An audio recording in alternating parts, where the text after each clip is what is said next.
takbo tayo sa red.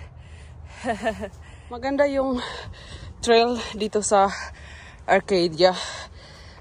Kaso lang, kapag umulan dito talagang maputik. And medyo red yung trail. And dahil malapit na yung winter, lahat ng mga dahon nitong mga puno nagtanggalan na sip nung isa nitong pine tree yata to. Kaya hindi matatanggal yung leaves nito. And look at that. Sobrang ganda ng trail. So, tatakbuhin ko lang yung dulo nito kasi like 2.4 miles lang.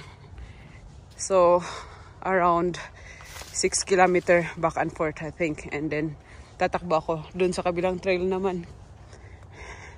Maganda. Merong creek na tatawirin dito. Siguro mababasa ng konti yung sapatos. Ayan. Oh, wow. Ito, ayan yung view.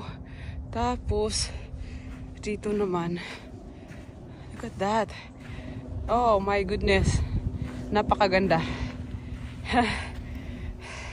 So, tatawid ako dito para makapunta dyan. Kakaiba to. Look at that. And, tumatakbo ako, kasama ko yung sister-in-law ko. Huh? Oh, yeah.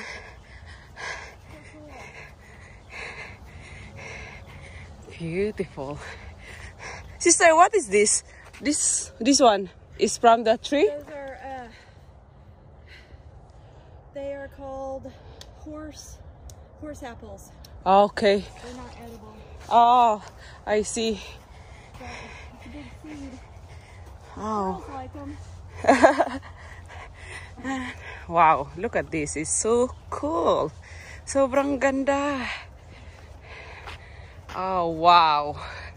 Can I do a selfie in here? Yeah, sure. So, na-amaze ako dito. Para siyang wild berries na red.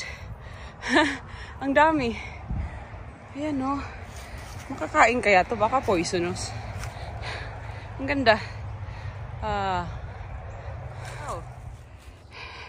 And my sister-in-law is enjoying. Nagtanggal na siya ng arm sleeve kasi naiinitan na. Pero 42 lang kami ngayon. So malamig. Kaya yung pormahan ko lamig talaga. So ito yung view. Sobrang ganda. As in, mahangin nga lang. So punta tayo ngayon doon sa lake. Ganda. So, most of the time, yung halfway ko, lakad. Kasi lakad, takbo ang ginagawa ng aking in-law. Ito yung Arcadia Lake.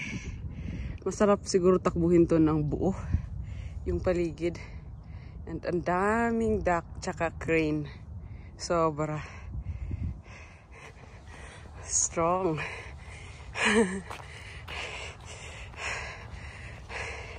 Runner, yung asawa ko, yung kapatid niya rin, runner. So, Boy Scout area daw to.